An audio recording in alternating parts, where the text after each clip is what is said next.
Uh, Sorry for the delay. Good afternoon, all. Uh, Geotech Asia 2025 warmly welcomes you for today's theme session titled Ground Improvement and Stabilization. Before moving further, I introduce myself. My name is J. Naveen Kumar, a research scholar at IIT Bombay and current theme coordinator. Now, I would like to introduce the chair for this session, Professor Umashankar B., Professor of Civil Engineering at IIT Hyderabad, India, with specializing in geotechnical engineering. His expertise covers reinforced earth structures, soil structure interaction, foundations, ground improvement, geosynthetics, sustainable materials, and AIML in geotechnics. He also serves in various leadership, editorial, and professional roles.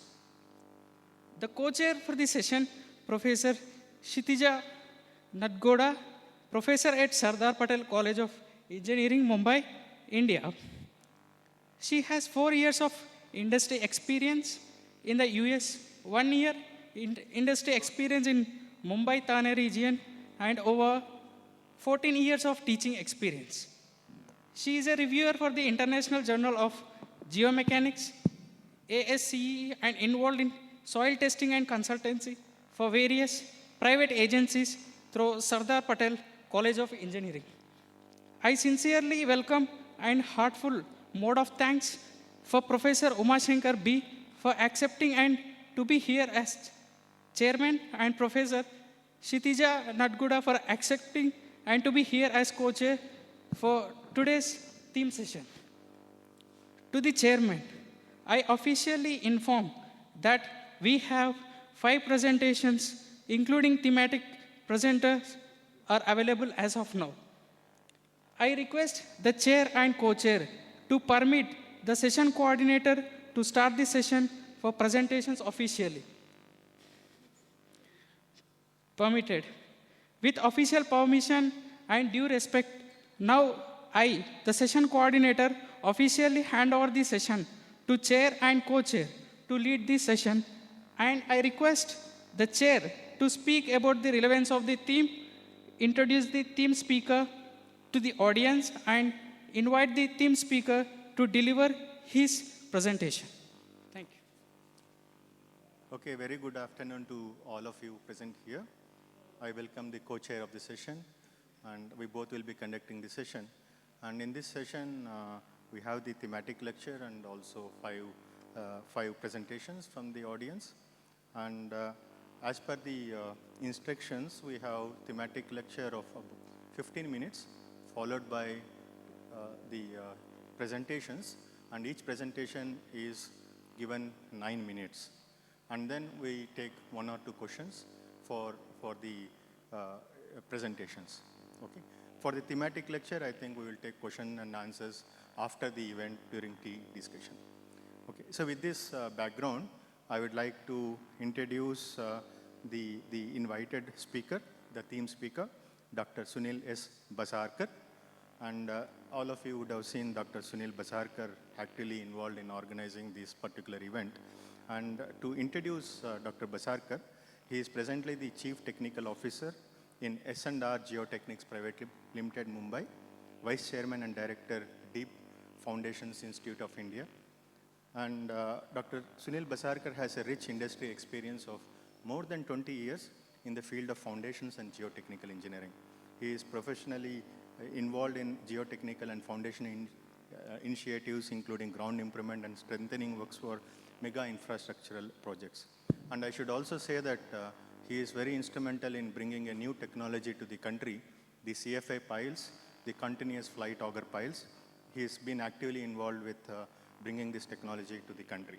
He is an active member in ISSMGE, and he is very, very active in the Deep Foundations Institute as well.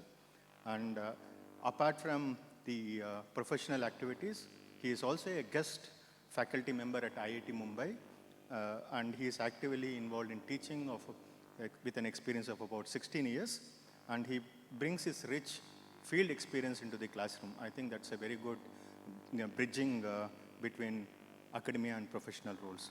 And his dedication to teaching has transformed many students into industry-ready professionals, meeting the growing demand of skilled geotechnical engineers for many practical projects in the country. With this introduction, I would like to invite, on behalf of co-chair and myself, Dr. Basarkar to the stage and deliver this thematic lecture.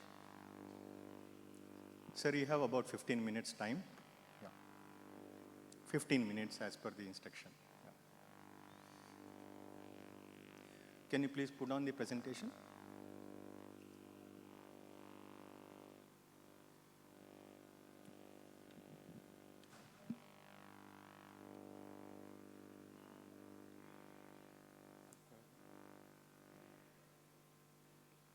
Light changer is there on. It is there itself. Yeah.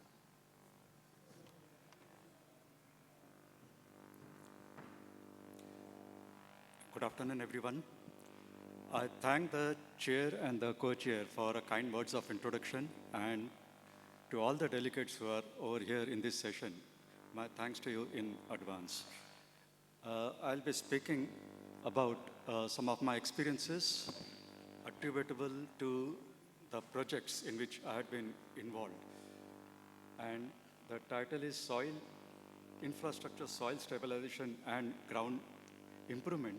Some case studies of my own organization, and what are the experiences, insights, and the lessons learned. The objective, as I said, is to present some insights on the problems and what are the challenges associated with the ground improvement works, and to stress whatever the arrangements require, the enabling works, and their remediations in case of some problems, and what is the lesson learned that has to be compiled. So the presentation outline you'll find in that sequence I'll be taking the coverage. So overall, I'm afraid the whole screen is not visible, but this is what the methods of ground improvement are. If you have a very shallow depth, you can simply replace it. If you have a densification or the sandy layer, you can go for the compaction and some kind of densification methods. If you need to consolidate the soil, you can have a drainage access, vertical or horizontal, and you can consolidate with a surcharge. Then there is a reinforcement. Either you can go for the geosynthetic geo-reinforcement method, or you can go for some vertical prismatic elements. Then there can be modification in the soil properties that we call a mechanical or a chemical stabilization. Other form of a, you can say, a non-destructive technique will be the ground freezing and the electro-osmosis techniques. So over here, if we take the actual methods for ground improvement, nowadays more thrust is undertaken for what we call load-bearing columns, in which we have and we rely on the vertical elements, rather than going in for some of the pre-consolidation techniques. Having LBC method, they allow a better control over the settlement restrictions, and there is a better control in the design parameters, and that can be quickly validated through the field studies. So LBC, they are quicker, they have a better quantification, and probably what pre-consolidation measures can achieve.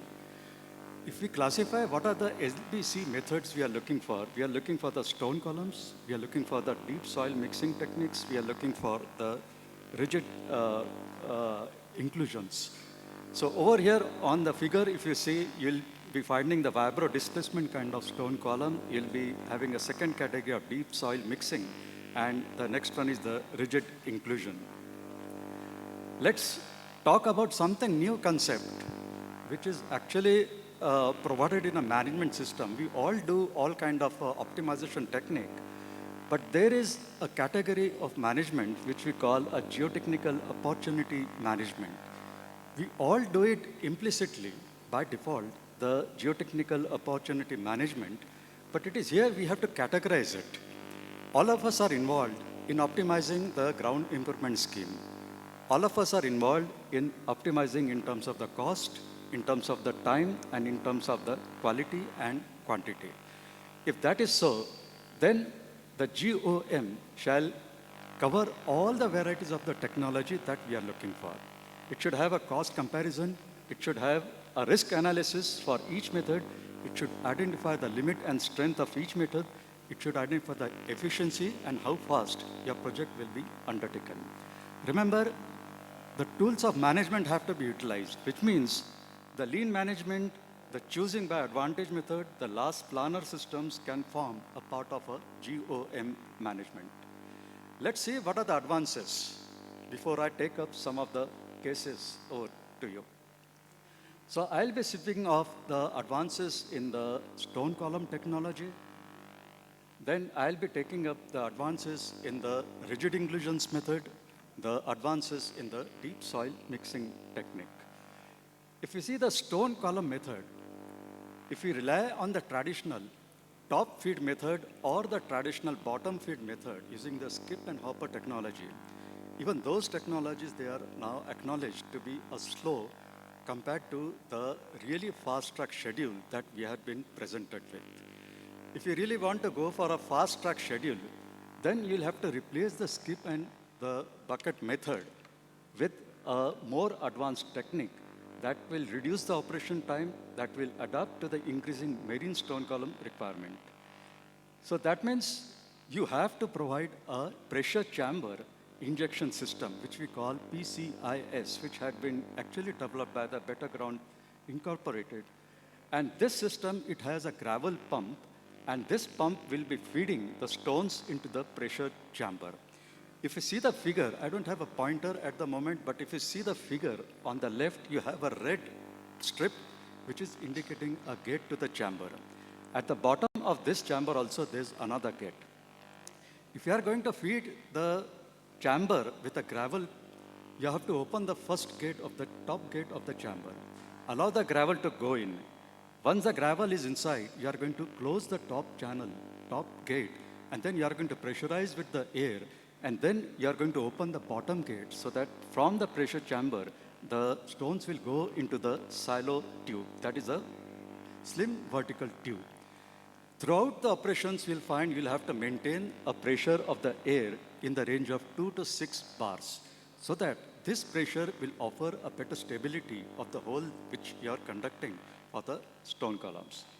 So the stones are fed with the air pressure which is in excess of the surrounding overburden pressure, and that keeps the hole in stable condition. So if you find the stone columns of this type with the pressure injection chamber is well suited for advanced marine operations, which means even in a marine condition with a depth of water as high as 25 meters, you'll be able to perform the stone column operations by using this advanced pressure chamber. We come to the second advances in case of a deep soil mixing. Deep soil, you're well aware that it has a certain, the tube through which you're trying to pulverize, you're going to cut the soil, you're going to penetrate deeper, and during that action, you're going to mix the cement, you're going to bind the soil and the cement together to have a column. If you have a rotary movement, you are going to have a circular column. If you see the figure at the bottom, you can have a single element. A single element can be a circular, or it can be in form of a trench type, a rectangular method. So rectangular can be formed with the help of the cutter system. So with this, you can have a binding, a deep soil mixing of any shape, and you can cover with the overlaps of these small elements. You can see at the bottom what are the shapes that are possible, and you can cover each and every area in the line method or an entire area in the overlapping system. So you can see the figure now. If you have a rectangular trench, you can afford to have a rectangular trench by a cutter soil mixing system. Whereas if you want to expedite the project, you can have not just a single kind of tube, but you can have multiple kind of agar deep soil mixing tubes, so that you can have not just single, you can have an array of 2, 3, 4, and 6 type of deep soil mixing columns. You can space this tube so that you can, if you require, you can overlap it, or you can provide it at a certain spacing. So better controls are nowadays offered with the kind of equipment technology that we are witnessing these days. These are very versatile equipment. They are adaptable equipment. They can even go up to 0.6 to 2.5 meter diameter of the deep soil mixing. They can go even up to the 40 meters of the deep soil mixing columns. They can be operated in a marine environment. You can even operate at a special, using special rigs under the low headrooms. Next is the equipment technology that includes the rigid inclusions, and sometimes they are called a controlled modulus column. So here, what you are doing, you are trying to inject the cement grout or a lean concrete into a hole. The hole may be done by the replacement method, in which there is a relaxation, or you can have it done by a displacement method, in which you are trying to strengthen the soil across also. So over here, what you see on the figure in the left side, you have the column. The columns are actually left up to the cutoff level. Above the cutoff level, you should have a fill material, what we call a load transfer platform. So each of this rigid inclusion is associated with what we call a load transfer platform. And this forms a very, very critical element of the CMC or the rigid inclusion design. So you'll appreciate that rigid inclusion can be executed both in replacement and the displacement method. As a matter of pride, India is already on set. India is currently witnessing the execution of the ground improvement in a mass scale using the displacement type of rigid inclusion method.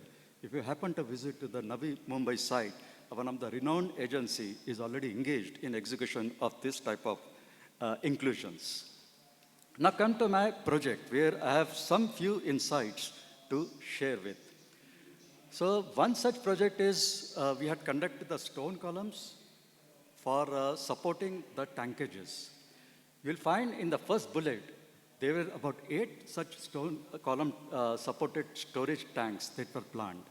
Each tank were supposed to house the petroleum fluid. They were 79 meter in diameter and 13.5 meter in height. You could find that the soil up to 26 meter was very soft with a SPT ranging from 2 to 6, thereby requiring some kind of a support system to increase the SBC as well as to reduce the settlement to restricted limits. Now, for some areas, we could have a fine sand layer at about 8 to 12 meter depth, which meant that out of the 8 columns, we were able to support about 5 columns with 8 meter depth on this sandy layer. So I'm talking about those 5 stone columns which were rested on the the sandy layer at about 8 meters. So here we had stone columns about 800 mm diameter that was spaced at 2 meters center to center in a triangular grade. We had a peripheral rings. There were 6 peripheral rings, 3 inside and 3 outside. And that offered a certain confinement to the stone columns so that any form of a lateral displacement that was prevented with such peripheral rows. So during the design, what we found that even this kind of measure with a 2 meter center to center spacing and the peripheral row were not able to restrict the settlement. The restriction criteria was very strict. So that means we had to provide another element to actually restrict the settlement. And that paved way to the PVDs in the central area between the stone columns. So we had a mixture, a composite of a stone column as well as the band rails, and together they were able to arrest the settlement within the permissible limits. So I am talking of this project, which is as earlier as 1997, 98 in India. And this project, a composite project of stone columns and the PVD, it set a trend of India of how to restrict the settlements to the permissible limit. I draw your attention to another project where we conducted rigid inclusions in a country on the Western Africa, that is San Pedro. Over here, all the purple elements you find, they were coming under the purview of the rigid inclusion method. Over here, I am just going to take up Zone 3A, in which the area of Zone 3A was 2160 meter square. So all these were proposed under the rigid inclusion method, and with the agency and with our own designer, we found that this CFF type, that is a replacement method of rigid inclusion, was found to be suitable. And then we proceed on to improve the soil by this columnar elements. So you can find the log over here, the bore log is over with you, the CPT log is there.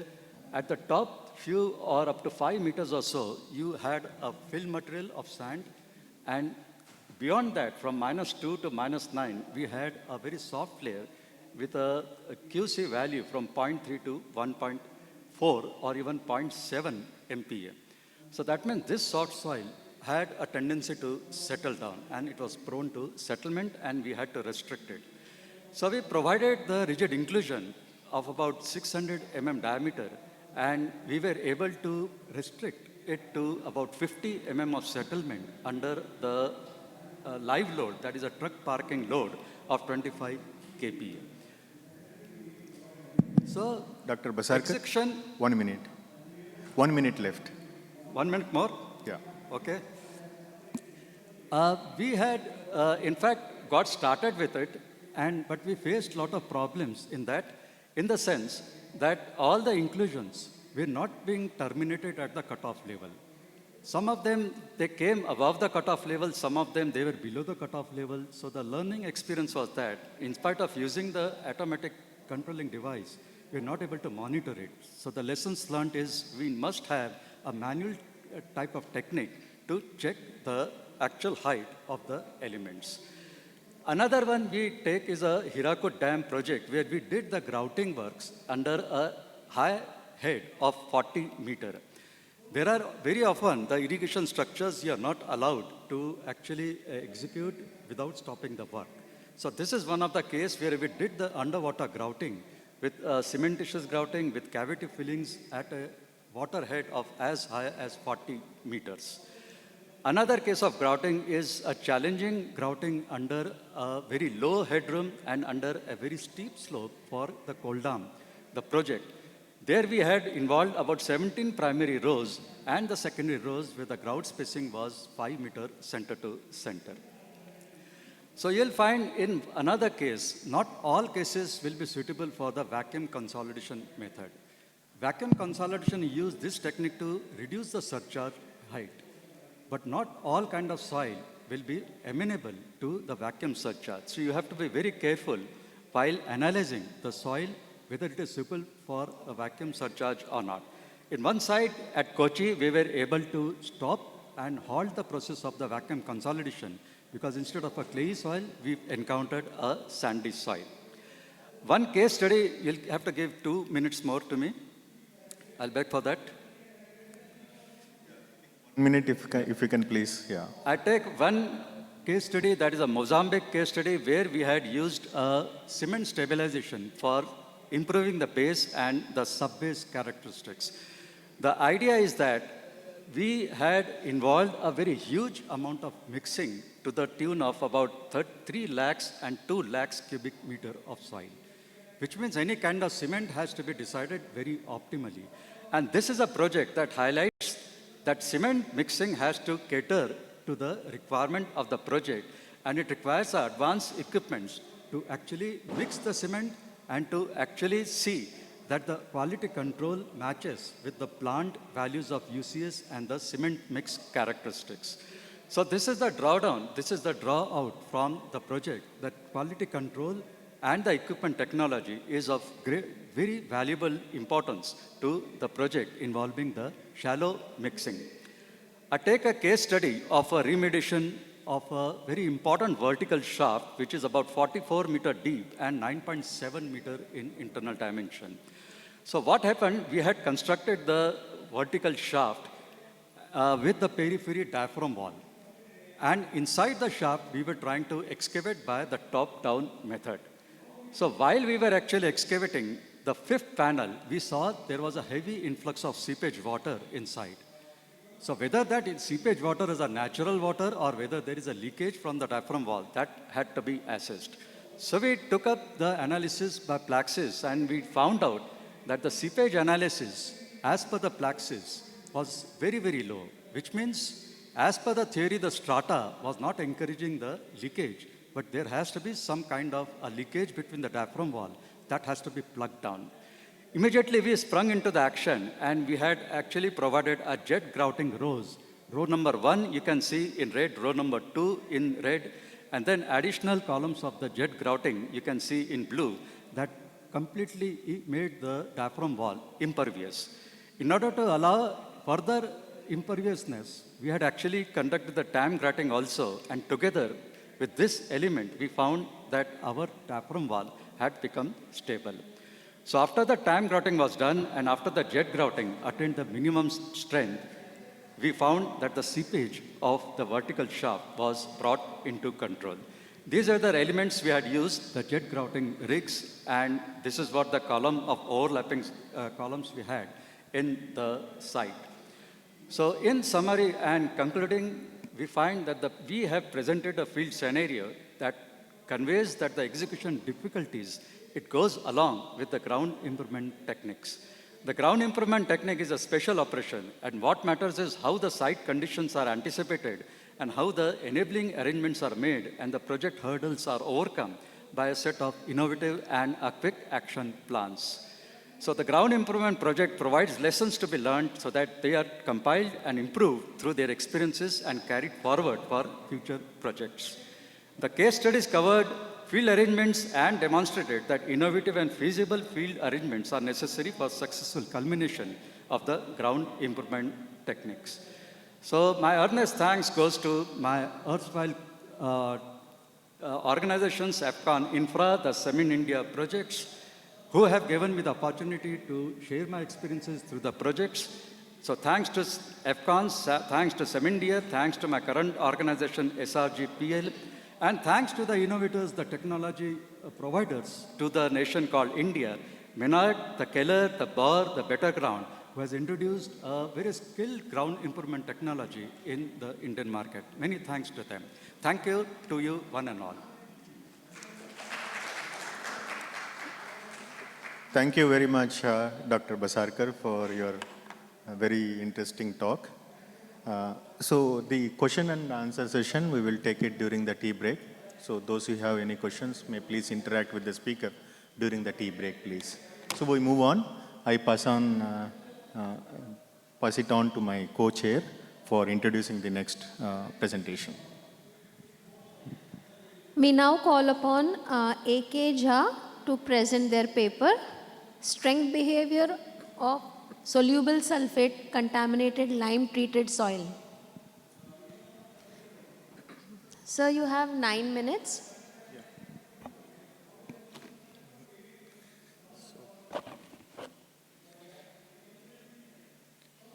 Yeah, good afternoon to all. So I'll be presenting on behalf of my students the strength behavior of soluble sulfate contaminated lime treated soil. So just it is well known to all, like expansive soil is very problematic due to its swelling and the cracked behavior upon wetting and drying phenomenon, and that is mainly due to the presence of the montmorillonite mineral, which is very expansive in the nature, and that causes all the problem related to the expansive soil. So there are several methods that has been employed to stabilize this soil to solve the problem related to the expansive soil. So particularly I will be discussing about the chemical stabilization. So the lime is one of the the common stabilizer which is used for the improvement of the black cotton soil or the expansive soil.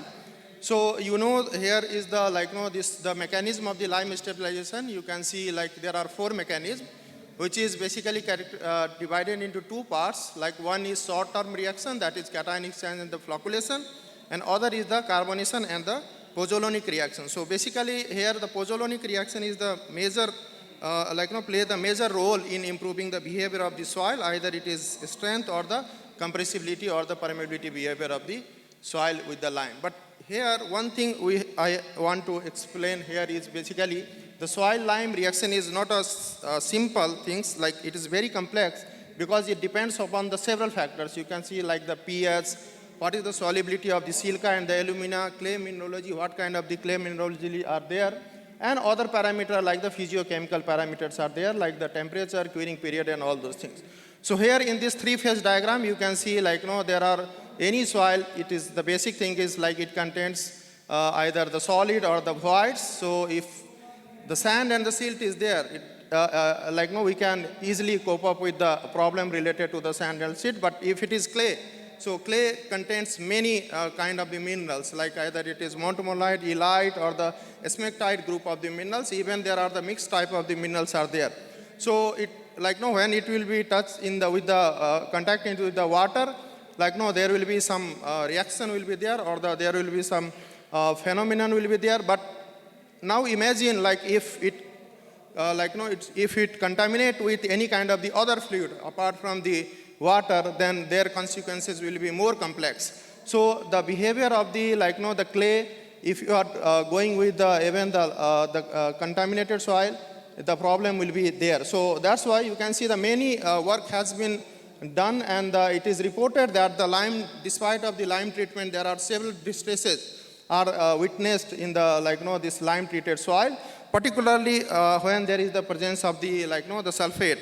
So what is sulfate bearing soil? Basically, if any soil which contains the more than the 2000 ppm, it is termed as the sulfate rich soil or the sulfatic soil. And you can see in the worldwide, this is the 20% of the land is reported on the earth is the sulfatic soil, means that contains any type of the any form of the sulfate. So basically the condition of the the availability of the sulfate bearing soil is two way it can be there. One is in situ sulfate bearing soil, means in the soil the sulfate is already present. In other case, sulfate may be migrated from the other source, in the mining area you can see the pyration of the pyrite oxide or the discharge of the acidic, that creates the contamination of the soil due to the sulfate. So you can see there are distribution of the sulfate bearing soil in the India. In the many part of the this country or the state, you can find the sulfate bearing soil, but somehow we are not taking it very seriously. And if you go with the chemical based stabilization on this type of the soil, it will create the problem. So the effect of the sulfate on the calcium based stabilized soil is basically there will be two phenomena. One is if you have the soil and if you go for the lime treatment, and then after lime treatment, if there will be the contamination by the sulfate due to the migration of the sulfatic water, then that causes the sulfate induced heave. Heave is nothing but it is the swelling phenomenon, highly excessive swelling will be there. Other case will be there if the sulfatic soil is there, already sulfate is there, and if you go for the lime treatment, that also causes the sulfate induced heave. So how this heave will generate into the soil? Basically this is the phenomenon of formation of the intrinsic mineral, which is very expansive mineral, or it can swell up to 137%. So if it is the reaction between the calcium which is generated from the lime or the calcium based stabilized soil, and the alumina which is generated from the this you can find in the clay and the sulfate. The reaction between all three in the presence of the moisture is produce or generate the ettringite into the soil. And if it depends upon the several parameters this temperature, if it is more than 15 degree, it will ettringite, and if temperature is less than 15 degree, there will be isomorphous substitution will be there between the ions, so that causes the thaumasite formation. So, but both are the problematic into the nature. So you can see the SEM image here in the ettringite needle is like the flower type of the ettringite needle you can find, or their microstructure will change upon the these all parameters like the pH or the sulfate content or the clay minerals. So you can see many damage of the has been reported worldwide wherever the lime treatment has been done in the sulfatic soil. Many disasters has been there.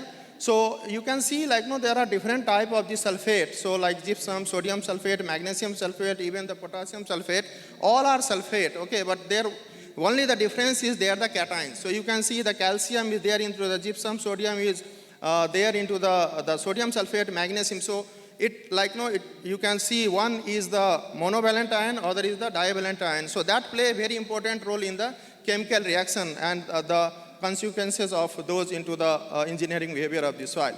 So generally, like if you have the larger size and the lower charge ions, it has the less rigid structure. And also you can see here, in compared to the all three, you can see the sodium sulfate is a highly soluble rate, high soluble rate is there. So 408 gram per liter. And also you can see the LiFeO series, you can see the series is there. The sodium is the this you can find in the beginning. So what we have done, we have taken the soil from the Rajasthan, that expansive soil, and we have used the sodium sulfate here because many work has been done on the gypsum, and gypsum contains the divalent ion. So we have thinking, and also the solubility rate of the sodium sulfate is more compared to this one. So we have taken the sodium sulfate and we have worked on the how the contamination, if lime treated soil is there and there will be contamination with the sulfatic water, then how the reaction will be there and their strength phenomenon will be there. So these are the detailed experimental series. We have taken the sulfate concentration up to the 30,000 so that we can capture the what is the lowest concentration of the sulfate effect and the up to the highest sulfate concentration effect. So many work has been done on the swelling parameter related to the sulfate induced heave, but strength has been ignored. So we thought about because the many distress has been there, so we thought to find out the phenomenon of the strength behavior. So these concentration has been prepared artificially into the laboratory, and we have treated with the soil with a 6% lime, that is the optimum lime content, that is we can obtained from this pH test. And you can see these are the microanalysis of the black cotton soil, which contains the montimolite is clearly there in the XRD analysis. And then we have conducted the the compaction characteristics so that we can get the maximum dry density and the optimum moisture content, and so that we can perform the you can see the other unconfined compression strength test at that particular MDD and the OMC. But here you can see the tendency of the sodium sulfate concentration in the general tendency is to increase the MDD and decrease the OMC. So a strength phenomenon, you can see we have conducted on both untreated soil. Untreated soil means there is no lime treatment is there, and other is the treated soil. Treated soil is lime treatment is there, and which is subjected to the different sulfatic water. So instead of the water, we have used the sulfatic solution up to 30,000 ppm. So here you can see the clearly things is you can visualize here the soil strength is increased up to the 16,000 ppm, and it is drastically decreased after that. And also beyond the 10,000 ppm of the sulfate concentration, and is the drop down at the 28-day curing is significant in the untreated soil. So in compared to the untreated soil, so treated soil you can see this drop down is there after the 7 days itself. So if lime treatment is there and sulfate will be there, then it is more problematic compared to the without lime treatment. So, and the pH, you can see also the pH has been, you can see it is increased because in the lime treatment generally the pH is higher compared to the untreated soil, so pH is increased. So that plays the reaction phenomenon. And also we have done the microanalysis. So here you can see the same thing we have obtained the different kind of the minerals like sodium silicate hydrate, because we have used the sodium sulfate instead of the calcium sulfate. Hello, so, sir. Yeah. Could you please close in 1 minute? Yeah, sure. So these are the microanalysis we have done to confirm how the reaction takes place and what are the different mineralogies are there. So again, the microanalysis, you can see untreated soil, there is no ettringite formation, but there is the disturbance into the arrangement of the particle. But in treated soil, you can see clearly visible of the, you can see the ettringite minerals is there. So it's not a one phenomenon that we can explain this phenomenon. So there will be the relative changes into the microstructure development, formation of the ettringite minerals, and so each are related and predominant with each other with the time period. So these things has been explained through the microanalysis. Due to the shortage of time, I will not go. So EDAX has been done. To explain this one, and then so the conclusion is basically whenever we are using the lime treatment or any calcium-based stabilization, first we have to characterize the soil. Either there are some kind of the this problematic ions are there or not. So then only we have to go for the lime or the cement treatment. Otherwise, it may create the problem. and you will not get the positive result. Like every time we are looking the positive result, but sometimes we will get the distress into the soil as well. So this is all about this one. So thank you very much for the opportunity.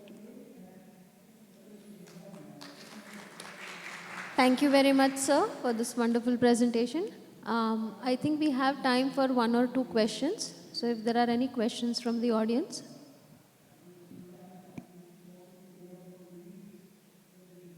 Yeah.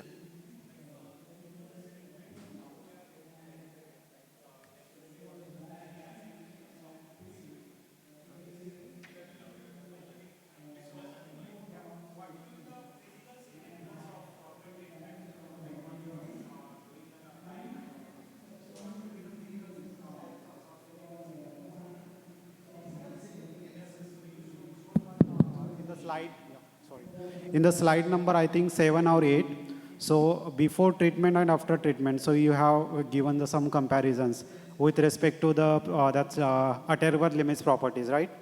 Yeah. So actually, we have done untreated and the treated. So treated is basically we have done the lime treatment of the soil, and then we have used the sulfatic water into there. So to see the effect of the sulfate solution into the lime treated soil, because lime treated generally we are using for the improvement of the soil. But we have to see the comparison how this effect is there without lime treatment. So that's why we have done the untreated. Untreated means there no lime is used, only soil and sulfatic water has been used. Okay, good. Yes. Got it. Thanks. Very nice presentation, Dr. Jha. One question I have is, in sulfate-rich soils, you have added lime. Of course, ettringite formation is there. Now, were there any swell tests also conducted to look at how much swelling is happening? Yeah, swelling has been done, sir. We have done a lot of this experiment on the swelling also, but I have not seen.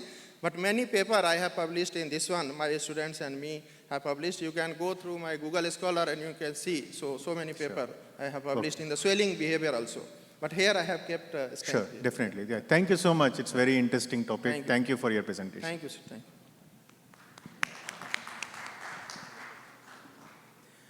Okay, so we move on to the next presentation.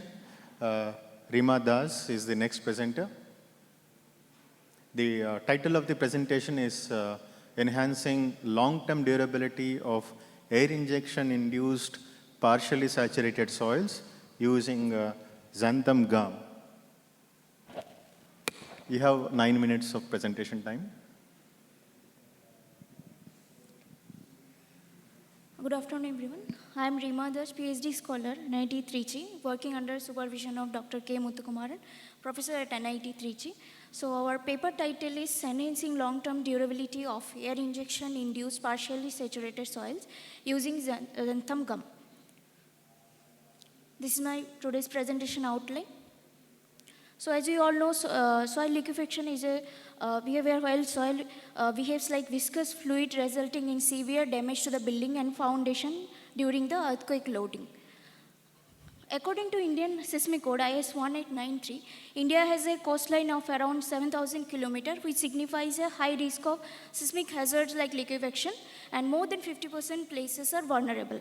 And moreover, according to many outcomes of microzonation, including liquefaction hazard zonation studies, around 63 cities of India has shown a very clear liquefaction susceptibility in many regions. Even though there are many existing conventional liquefaction mitigation techniques, but most of the techniques are not applicable adjacent or beneath to the structures. And most of the techniques are costly, so these techniques are applicable only for larger projects. And moreover, few techniques are not applicable in coastal regions and having many environmental challenges. Moreover, many studies have shown most of the techniques have high carbon dioxide emission. So to address this limitation, new research is focusing on non-destructive method of liquefaction mitigation. Soil desaturation or induced partial saturation is one of these methods. So among various techniques to induce partial saturation, we have studied in direct air injection method. So in this air injection method, we can install fabricated pipe networks in the liquefiable soil, where this pipe can produce micro bubbles in the targeted zone, which can increase the liquefaction resistance. So basically in partially saturated zone, as we know, these occluded air bubbles will be predominant over the continuous air phase in the unsaturated zone. So these air bubbles will affect the compressibility of the pore fluid, but it will not interact with the soil structure. So after certain time, this pore pressure coefficient will be less than 1 in this zone, and in fully saturated zone, it will be equal to 1. So if you understand the mechanism under dynamic loading, we know this excess pore pressure ratio as a function of the volumetric strain increment in fully saturated soil in drainage condition, where this Kw is the bulk modulus. But in case of gas or air entrapped soil in partially saturated soil, this bulk modulus will be replaced with the water air mixture bulk modulus Kaw. So from this equation 2, 3 and 4, if we want to get this excess pore pressure generation in terms of degree of saturation, we can see if this degree of saturation is less than 1, so this pore pressure generation will be lesser. So basically these occluded air bubbles will reduce the bulk modulus of pore fluid during the earthquake loading. So due to compressibility, it will absorb the energy and it can compress its volume. So it will not let the pore pressure to high enough increment, and lesser pore pressure increment means higher liquefaction resistance. So even though this technique is very much effective, but there is huge concern about the long-term reliability of maintaining this partial saturation condition due to fluctuations of water table in some climatic region.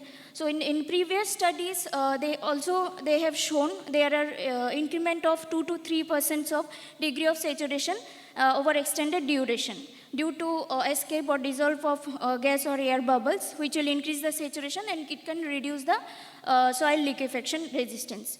So to address this problem, our research is focusing on to evaluate the long-term stability of the air bubbles with xanthan gum application under vertically upward or downward hydraulic flow condition, and to evaluate the efficiency of the durability under cyclic loading condition. So this is the methodology of my study. Materials.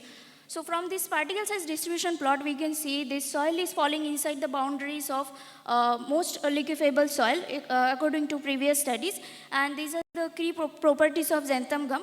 As we know, xanthan gum is a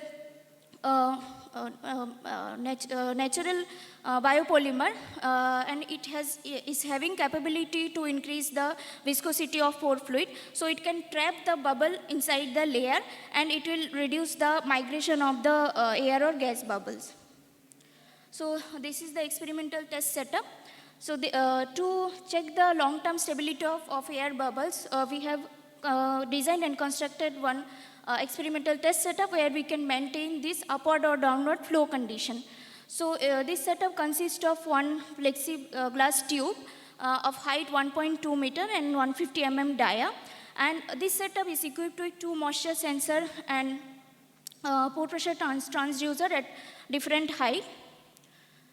So we have placed the soil sample at 30% relative density by Poiplevation method. This is the calibration of height of fall with relative density. Then before placing the moisture sensor, we have also calibrated with known degree of saturation. After placing the sample followed by saturation, we have applied air injection to desaturate the sample. So this air injection pressure was 5 kPa to 10 kPa, which is exceeding the combined hydrostatic and air entry value, ensured effective bubble entrapment with degree of saturation up to 80% without affecting the soil or any induced cracking. After that, xanthan gum solution was introduced at the top and bottom layer, and the column was exposed to 30 days of continuous hydraulic upward and downward flow condition. In case of cyclic loading, the shaking frequency was 2 Hz and acceleration was 1.5 and 2 meter per second square. Again, excess water pressure was recorded continuously throughout the loading, and a real-time data acquisition system simultaneously displays the acceleration, pore pressure, and moisture content. Resultant analysis. So this first plot is representing the degree of saturation during the air injection. Here we can see when this air injection started, the degree of saturation started to reduce, and it reached up to 80% when the air injection stopped. After that, it maintained a constant value. Then next plot is representing the variation of degree of saturation under vertical upward and downward flow condition, a 30% relative density during this 30 days of observation period. Here we can see the degree of saturation is increased up to 2.5% maximum, and it maintained almost constant value. Next is long-term stability under cyclic loading. Here from this excess pore pressure plot, we can see the pore pressure increase up to 60 kPa with maximum acceleration, but it remains lesser than the pore pressure ratio 1. And again, during this cyclic loading, we can see degree of saturation from the moisture sensor for top and bottom moisture sensor. So for top, it showed almost 10% increment of degree of saturation, but in bottom moisture sensor, it showed 4% increment of moisture sensor. So at the top, it increased due to localized bond weakening, and because of that, air bubbles escape from the top. Summary and conclusion. So this air bubble entrapment combined with the biopolymer treatment effectively enhanced the stability and liquefaction resistance partially saturated soil. And the degree of saturation remains stable for over 4 weeks with only 2 to 2.5% increase. And under seismic loading also, even in higher acceleration level, caused slight increase in saturation mainly in upper layer due to bubble migration. And this excess pore pressure buildup was significantly lower in treated samples compared to fully saturated sand. So this technique we can say is feasible for long-term field scale implementation as a durable, low-cost and eco-friendly liquefaction mitigation approach. These are the references used for the study. Thank you. Okay, thank you very much, Rima Das, for completing on time. We can take 1 or 2 questions from the audience. Can you please pass on the mic to Dr. Basarkar?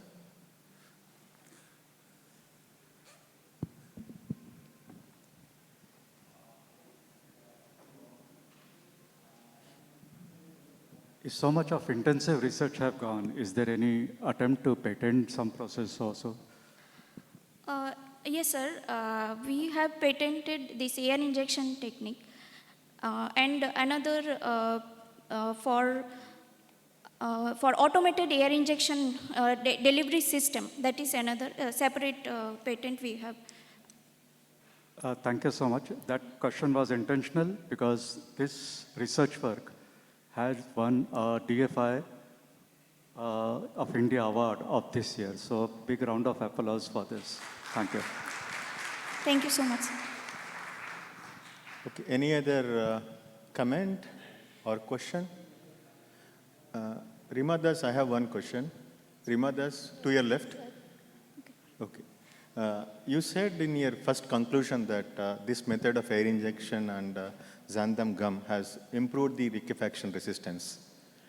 Did you do any liquefaction studies like dynamic triaxial testing to get CRR to quantify this one? Yes, sir. It is actually last objective of my study.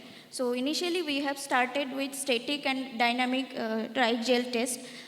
Followed by that we have done shake table test also, and it showed liquefaction resistance higher enough. If we can reduce the degree of saturation up to 95%, it showed at least 30% resistance increment. Okay. Thank you so much. Thank you for your presentation. So we move to the...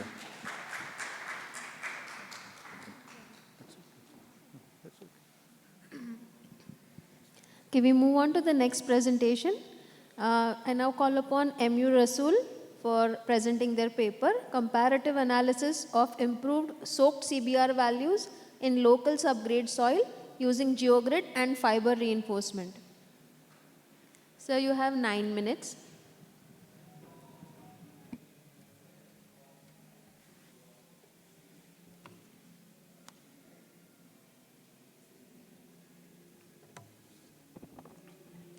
Good afternoon, everyone. My name is Mohammad Umar Rasool. I'm a research scholar at IIT Jammu, working under the supervision of Dr. Prasun Haldar and Dr. Riya Bhumik.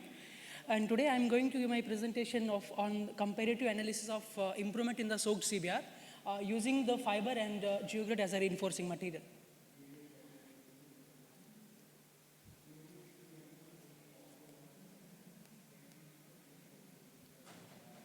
It is not working.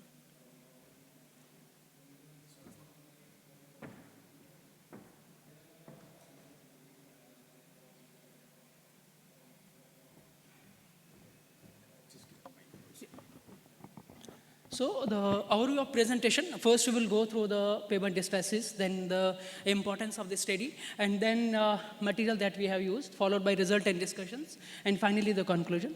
First, the distresses in the road that we know, I have put some picture. First is the unpaved kind of a road, that is, and second is the paved roads, and in first picture, the rutting actually occurred because of the number of vehicles when starts overmoving the road, so the permanent deformation that we call the rutting, and secondly, the potholes got developed. So these are number of the reasons that actually occurred, like the quality of the subgrade was not good, and secondly, the compaction of the layer was not the quality of compaction was not optimum, and secondly, these are the limitations associated with the durability issue, rutting, potholes will get developed, and in addition to that, if we talk about in the hilly areas, so we have to cope up with a number of other parameters like there will be temperature variation, the freeze and thaw will occur, and also the intensive rainfall. So these we need to consider in the design consideration if we talk about in the hilly areas. Now, secondly, now the requirement of the subgrade for the low volume roller road. As per the Ministry of Road Transport and Highway, approximately 71.42% roads comprise the rural road, and there the quality of the subgrade is going to be very important. So as per the IRC 722015, have classified the quality of the material depending upon the CBR of the, so, and also as per the codal provision, it is needs the quality, the subgrade need to have a minimum of 5% of CBR. And if we talk about that, if we found that less CBR is of the subgrade soil, then we have to stabilize that to make sure to meet the minimum criteria of 5%. The quality of the subgrade is going to be very important. In this graph, if we see, as the improvement in the subgrade is getting increased from 2 to 5%, so the reduction in the pavement thickness we can see from the graph itself. Now, need of the study. This is the map of Jammu and Kashmir, in which the Jammu district, the IIT Jammu is located. So we are having two blocks. The first is north and the newly constructed academic block. In that, we were the one road was about to get constructed from electrical lab to the chemical shed. We took soil sample from the site, and then we did the characterization. So we're going to discuss in the next coming slides. So the methodology, firstly we collected the soil from the site, and then we did the characterization, and followed by the CBR testing, both unreinforced and reinforced under soaked condition. Then firstly, this is an unreinforced case in which, and secondly, we incorporated the geogrid at a depth of h by 3 from the top, and then h by 2. And also, we did in double layer, that is h by 3 from top and bottom. And in this, we have modified the CBR mode itself. We provided 6 number of rods to make sure the geogrid will be in tension and the mobilization of the tensile strength of geogrid will be more. And we try to compare the result between the geogrid as the fiber as a reinforcing material. Using this picture shows the modified mold and the fiber mix and the testing machine that we have used in the present study. Now, these are the soil that we collected in polypropylene fiber and geogrid as a reinforcing material. Now, result in discussion, what actually we found that when we incorporated the geogrid as a reinforcing material at a shallow depth, that is from h by 3, what actually we found that there was much improvement in the CBR itself, but when we incorporated at a deeper depth, that CBR improvement was less. As we know that we do the CBR testing, and the plunger will get penetrate to the mold, and then the geogrid will try to resist that the plunger penetration. The mobilization of the tensile strength of geogrid will come into play, and because of that, the much improvement was observed at the shallow depth as compared to the deeper depth. So when we incorporated the double layer, the same CBR of 7.27%, we got improvement to 12.2%. 12.33%. And if we talk about the fiber, there was much improvement. If we see from last 2 hours, 0.25% and 0.5%, there was much improvement in the CBR because of the bridging effect. And also, what we observed that as the addition of the fiber increases, the workability also decreases. So next, to quantify the inclusion of GeoGrid, we are having number of non-dimensional parameters like the modulus improvement factor. So we calculated the resident modulus as per the IRC 372018, and then the modulus improvement factor as per the IRC SP 59. And what actually we found that for the shallow depth and the double layer and the fiber, the MIF was high, approximately 1.4 for double layer, and more than that, approximately 1.67 for 0.5% of fiber. Now, we got the improvement in the CBR. So we were trying to incorporate that improvement in the CBR on the pavement thicknesses. So we calculated the pavement thickness as per the IRC 722015 for a traffic of 2 million standard axle. So it was found that much reduction was observed for the shallow depth and the fiber reinforced. So to check our design whether we were as per the codal provision or not, so we used the IIT Pave software to cross-verify the strain values. So what actually we found that there was much buffer available to check. For example, if we talk about the IRC 372018, so 0.0096 was the permissible, so we were much less. So there was a buffer to optimize the pavement thicknesses. So corresponding to that, we did the optimization, and what actually we found that we can reduce the pavement thickness for shallow depth. Earlier it was 425, now it is 380. So and considering the strain values within the permissible limit as per the codal provision. So these are the section detail for each the test configuration. For example, for unreinforced GeoGrid at H/3, H/2, and finally the double layer 0.25% and 0.5%. And even though considering the minimum thickness of pavement layer as per the IRC 372018. Now we got the pavement thickness reduction also. So we were trying to which one is best, whether that we will going for fiber or we are going for the GeoGrid. So we did the cost analysis also using the Delhi schedule of rates. And we found that for fiber, the cost is getting increased when we incorporated the fiber as a reinforcing material. And if we talk about the GeoGrid, there was not much reduction in the pavement thickness itself, but it was observed that is approximately 7% reduction in the pavement thickness. Now that is one of the parameters that we got, that when we incorporate the GeoGrid, it is an economical pathway. In addition, the fiber is an uneconomical. So we were trying to understand the environmental impact also. So for that, we calculated the embedded carbon footprint also using the available literature data. So from that, we calculated in our case, so it was observed that when we incorporate the GeoGrid at a shallow depth, approximately 21% reduction in the embedded carbon was observed. And if we talk about the double layer, approximately 26% reduction in the carbon footprint can be observed if you incorporate the GeoGrid as a reinforcing material. So these are my conclusions that there was a much improvement in the CBR, considering both the fiber and GeoGrid. And secondly, the modulus improvement factor also got improved when we incorporated the GeoGrid in single and double shallow depth and double layer. And finally, there was reduction in the cost when we incorporated the GeoGrid, and also there was a reduction in the carbon footprint also when we used the GeoGrid as a reinforcing material. And finally, the shallow depth at H/3 was much optimum. So these are my references, and thank you. Thank you so much. Thank you very much for a wonderful presentation. Thank you. Are there any questions?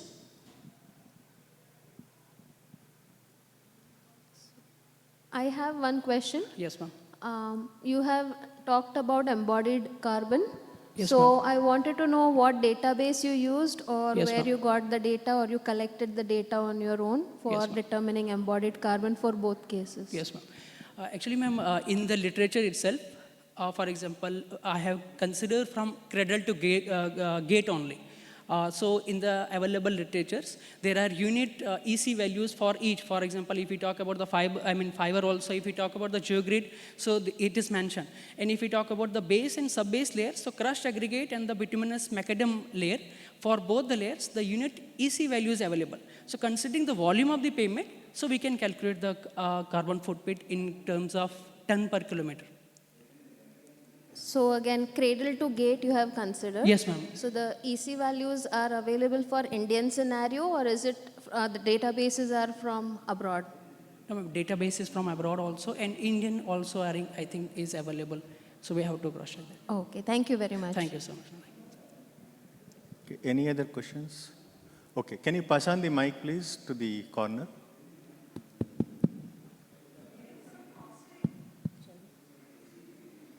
You provided some costing figures. Yes, ma'am. Are they compatible with the cost of the road? That was cost of the material itself, ma'am. So For- you need to have a look at that Yes, because your costing probably is higher than the cost of the road. So cost of improvement, there is a skew out there. Yes, ma'am. Kindly revisit. If Okay. required, get some data from the industry, Sure. right? Sure. Because there is a gap out there. So look Sure. into that, please. Yeah, Thank sure. you. Thank you, ma'am. Thank you for.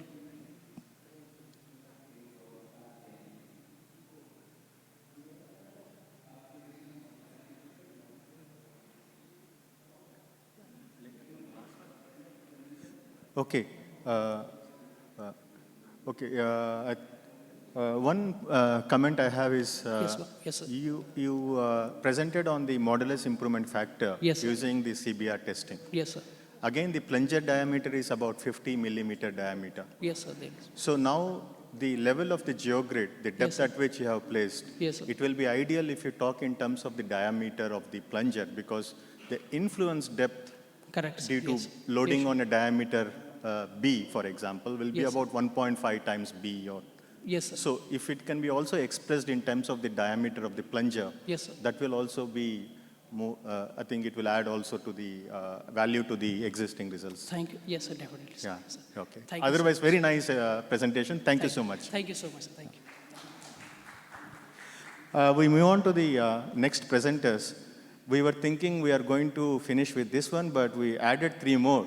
So, which means we have to cover in the limited time. We are going to give you only 6 to 7 minutes for the remaining presenters who have just shared their presentations. So we move to the before we move to the next presenter, is Agnihotri and Sharma here?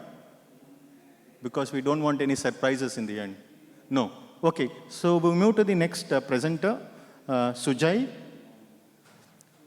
The title of the presentation is on effect of lime and fiber addition on shear strength response of locally available soils. Sujay, you have about 6 to 7 minutes maximum. All the best.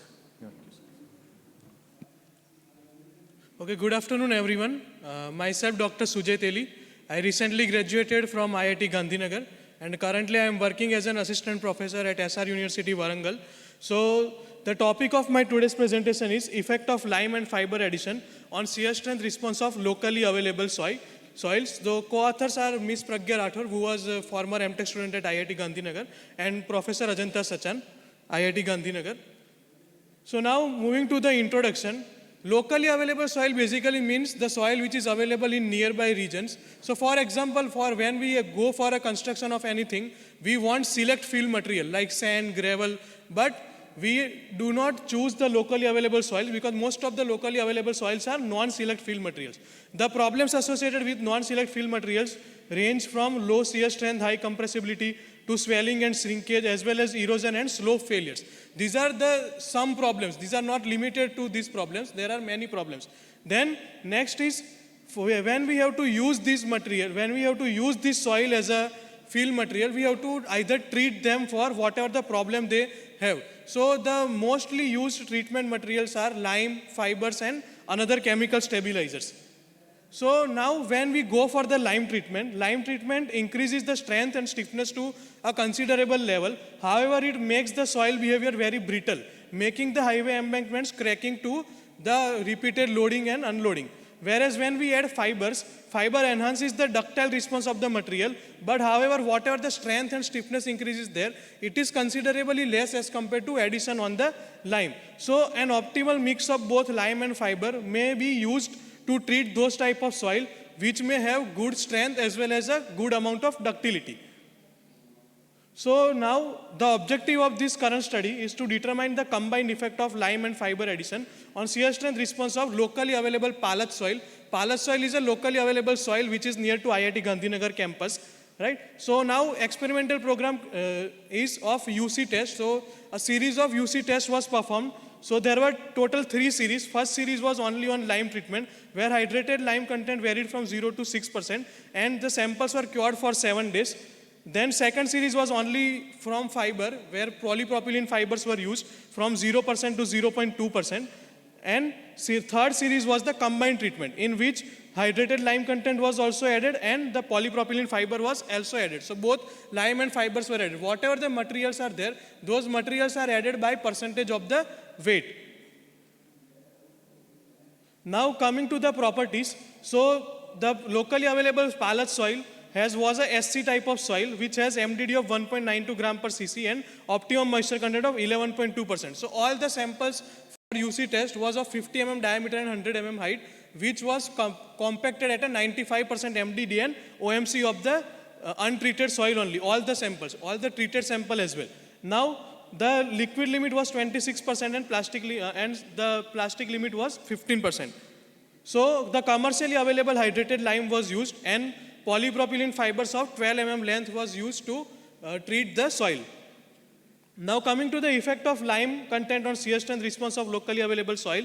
So if we see the axial stress strain curve, the strength enhancement as compared to the untreated soil, that is 0% lime, was very significant. It almost increased from 92 to 420 when we added the 6% lime. Now if we see, this behavior is very brittle. After the strength increase, after the peak, there is a sudden drop in the value. Even some points we were not able to record because the sample suddenly broke and distributed into small pieces.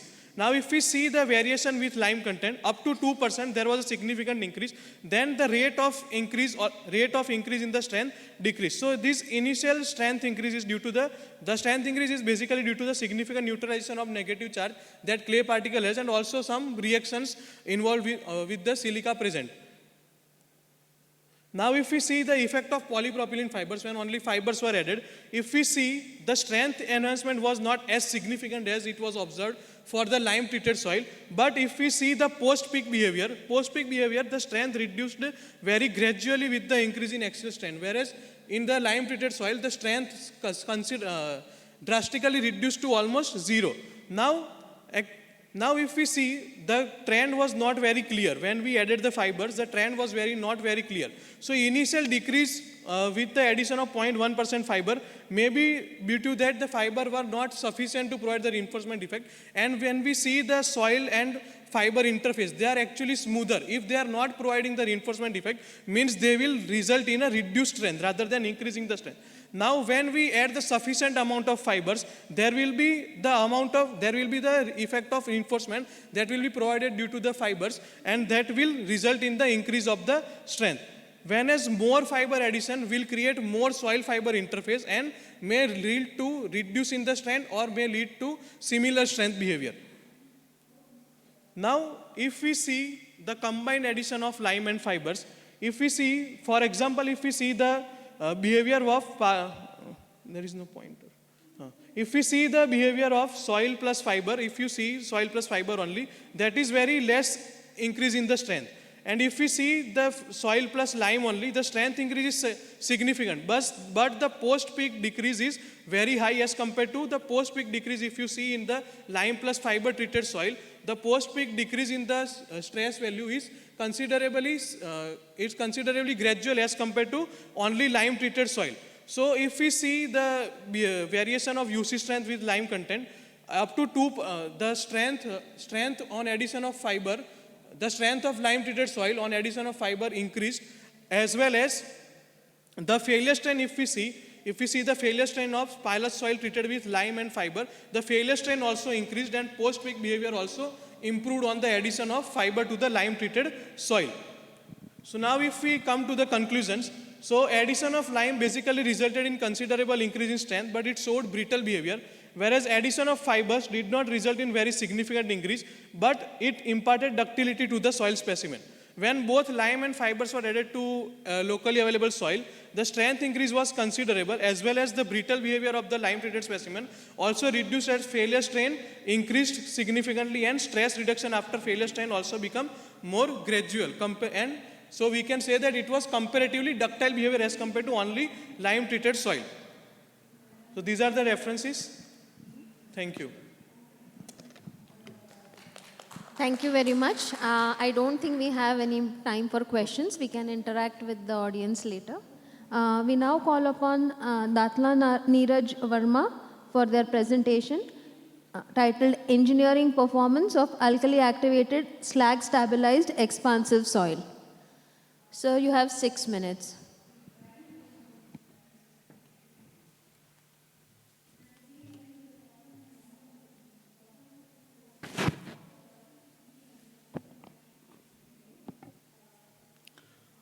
Good afternoon, everyone. I'm going to like to present the engineering performance of alkali activated slag stabilized expansive soil. This experiment study has been carried out at NIT Rourkela. And these are the contents of the presentation. So we all know about the expansive soil. It is a very familiar material which is encountered in many parts of the world, and in India it is mainly located in the Deccan Plateau. So it is very familiar with another name called as black cotton soil, which is very effective for agriculture purpose. But it is a nightmare for geotechnical engineers because of the volumetric instability. So it leads to swelling in the presence of moisture and shrinkage in the absence of moisture. So this leads to a distress in the lightly loaded structure constructed on the top of the expansive soil. So it is mainly due to the inherent clay mineralogy of the black cotton soil known as Montmorillonite, and it causes a severe damage to the, mainly with respect to the very lightly loaded structures. The rate of damage will extend from small fissures to the tilting of the building. And these are the common practices we have used to counterpart the volumetric instability of expansive soil. We can simply replace the soil. We can go for controlled compaction, that is wet off optimum or dry off optimum. And we can go for water ponding for prolonged duration. We can construct moisture barriers or Kozu non-swelling layers on the top of the expansive soil. Or we can go for foundation techniques such as underlaid piles, drilled piles, angular pile anchors, and finally chemical stabilization. So chemical stabilization is one of the effective techniques when it is used for highway projects. So the commonly used chemical additives are cement, lime, and the combination of cement or lime with fly ash. And it has a better engineering properties, and it is very easy of handling in the field, and it is also economical. You can go to the objectives straight. Sir. Yeah. Because we have limited time, so background you can skip. Just I will finish. Okay. Yeah. So the main problem with these conventional stabilizers are the environmental effects involved in the manufacturing process of the material. So it is involved in the high mining, energy consumption, and greenhouse emissions. So these are the environmental impacts of cement and lime with respect to the manufacturing procedure. And now we are looking for the eco-friendly binders, and one of the eco-friendly binders is the geopolymer. Geopolymer is an inorganic amorphous to semi-crystalline material, mainly consists of silica and alumina frameworks linked with the covalent bonds. So this is the mechanism of the geopolymer. For geopolymer, we have to use aluminosilicate precursors under high environment. At the initial stage, the silica and alumina get dissolved from the material, and in the secondly, they will interact with oxygen atom and form oligomers. These oligomers, again, they will link up with oxygen atom and they will form polymers, and finally it polycondensates and develop a hardened structure. And this is the laboratory investigations. We have used expansive soil. We have collected from one of the construction sites in Rourkela. We have used down granulated blast furnace slag and sodium hydroxide for activating. These are the index properties, oxide composition, and particle size distribution of the materials. And these are the mixed proportions. We have used from 5% to 20% of slag and NaOH we have used from 0 molarity to 8 molarity, and this is the methodology.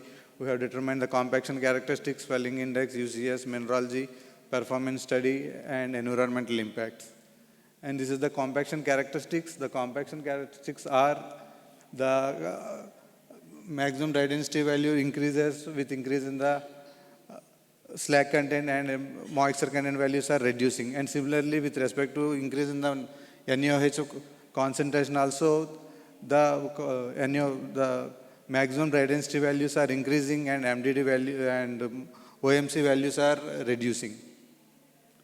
And these are the UCS values. The UCS values is continuously increasing with increase in the molar concentrations and slag content. It is mainly due to the effect of high molecular concentration, where it will causes the more dissolution of silica and alumina from the slag. And similarly, there is a continuous improvement in the strength after stabilization up to 400 days. And this is the free swell index. The free swell index is continuously reducing with addition of this geopolymer stabilizer. And XRD analysis confirms the formation of cementitious products in the form of CSH, CaSH, and sodium alumina silicate hydrate, and calcium alumina silicate hydrates. And these are the main parameters which causes strength improvement. And this is the performance study. We have used a small finite element model developed by Singh and Saho 2020 for rural roads.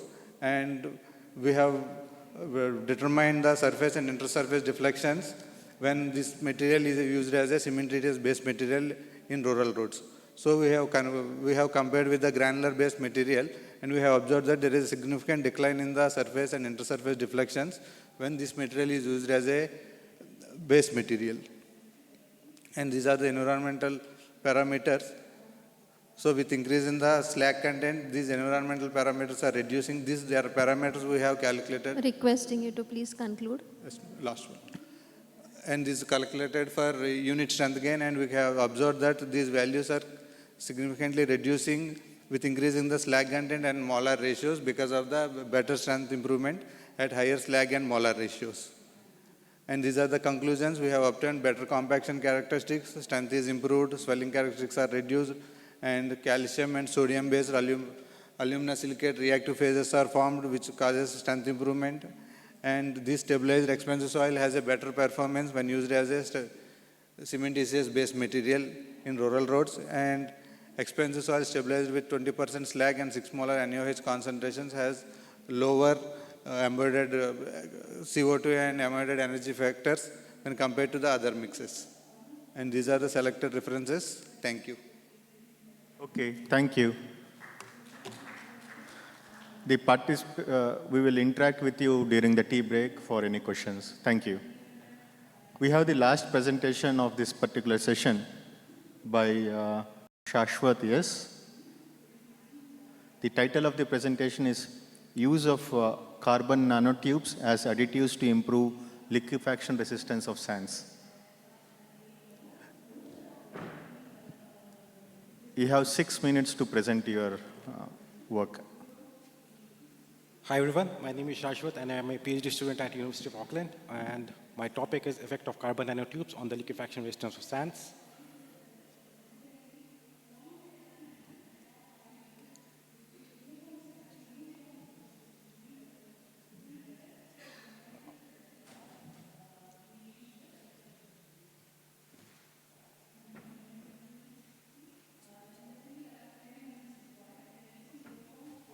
So I will skip the introduction part.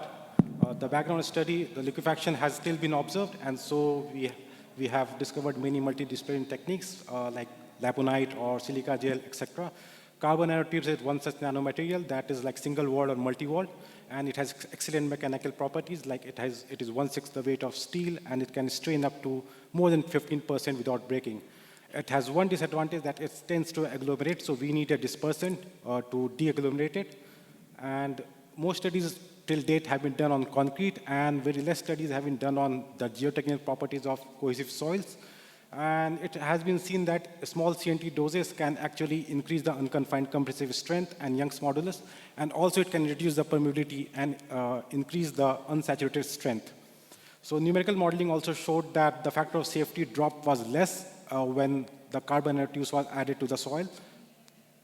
Coming to my experimental program, it is in 3 steps: the materials, cyclic triazole testing, and result analysis.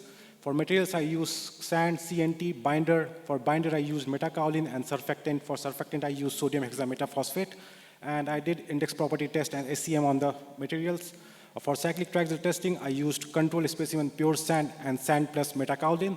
And cyclic triazole testing was done on sand plus CNT and sand plus CNT plus metakaolin. Result analysis was done by analyzing the liquefaction resistance of the deviator stress, the axial strain, and the pore water pressure development.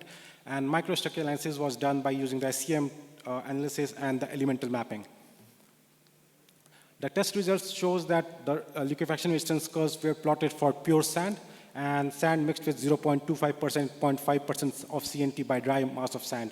So this is the liquefaction resistance plot, and there are some arrows that shows that even after 100 cycles, the sample did not liquefy, and those have been marked with the arrow sign. And the effective confining pressure for all the tests were about 100 kPa. So in comparison to pure sand, the liquefaction resistance increased with CNT content, that is at 0.5%. You have a better liquefaction resistance compared to 0.25%.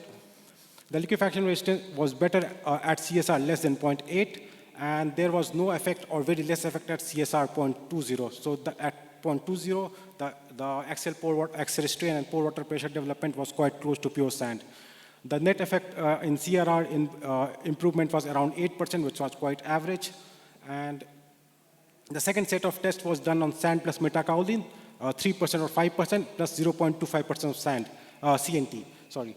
And the control test was sand plus metakaolin. So overall, it increased in the liquefaction resistance, and CRR increased by almost 21%. So just by adding 0.25% of CNT to sand plus metakaolin, it increased the CRR by 21%. So coming to reinforcement analysis, this is the SCM analysis or SCM image of CNT, sodium hexametaphosphate, and metakaolin. And these are the SCM samples that were prepared from the liquefied specimen. So the liquefied specimen were actually dried, and upon drying, they were forming the granules. So the first image on the left shows the lump of sand that is with CNT, and the green box shows the area of interest.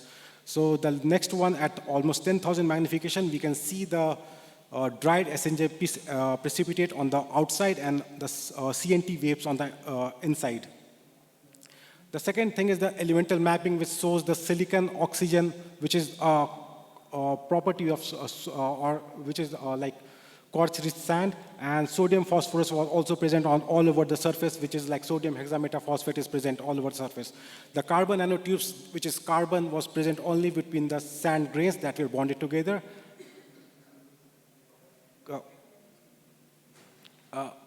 This was the SCM analysis of the metakaolin, sand, and CNT samples. And due to the high percentage of metakaolin, it was very difficult to see the CNT tubes. But it could be seen at some places, like I have shown in the picture. It can be seen in, but most of the places, the metakaolin could be seen. And the resistance, the liquefaction resistance was quite high when metakaolin was added. Coming to the conclusions, CNTs have a great potential as additive to delay liquefaction and mitigate it. The reinforcement is stronger, quite stronger when we add some kind of binder like metakaolin in this case. And CNT bridges the gap at nanoscale, and metakaolin fills the voids at microscale, creating a stiffer matrix altogether. This nanomaterial is still in its initial stage, hence regulation and user guidelines are still being developed. These are the references, and thank you. Okay, thank you so much for completing on time. For any questions, please catch hold of the speakers during the break time, and then you can discuss further on any clarifications. So we complete the presentations. Now I hand over to my co-chair, Professor Sitija, to summarize and then close this session. Thank you, sir. So we had a very nice wide range of topics discussed under this theme of ground improvement. I thank Dr. Basarkar to starting off with the theme lecture and presenting numerous case studies. And I thank all the authors for presenting their papers and concluding in time. Thank you very much. I now hand over to the organizers.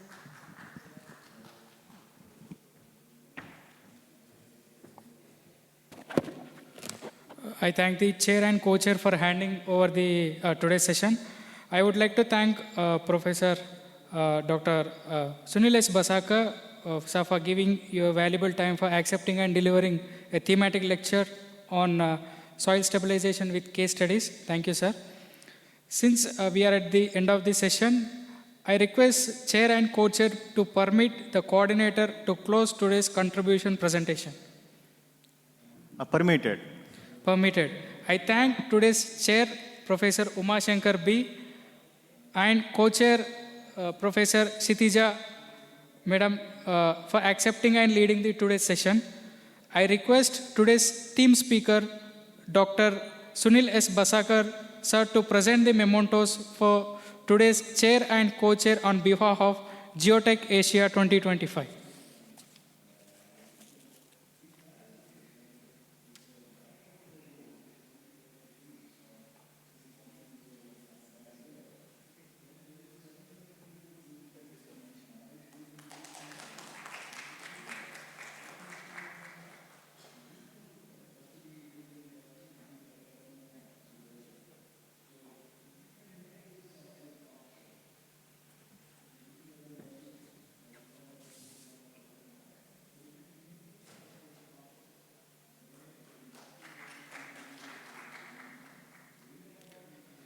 Now I request the chair and co-chair for today's theme session to present the memento for thematic speaker Dr. Sunil S. Basaka, behalf of Geotech Asia 2025.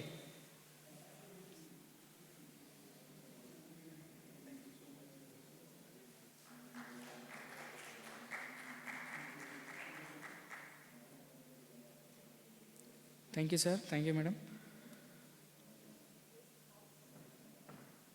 I request the chair and co-chair to approve and permit me to end the session officially. Approved, yeah. Approved and permitted. With the approval from chair and co-chair, today's session ends here. Thank you. This is like awarding degrees. Like the guest has to say approved and then they get the degrees. Thank you, thank you. Thank you all.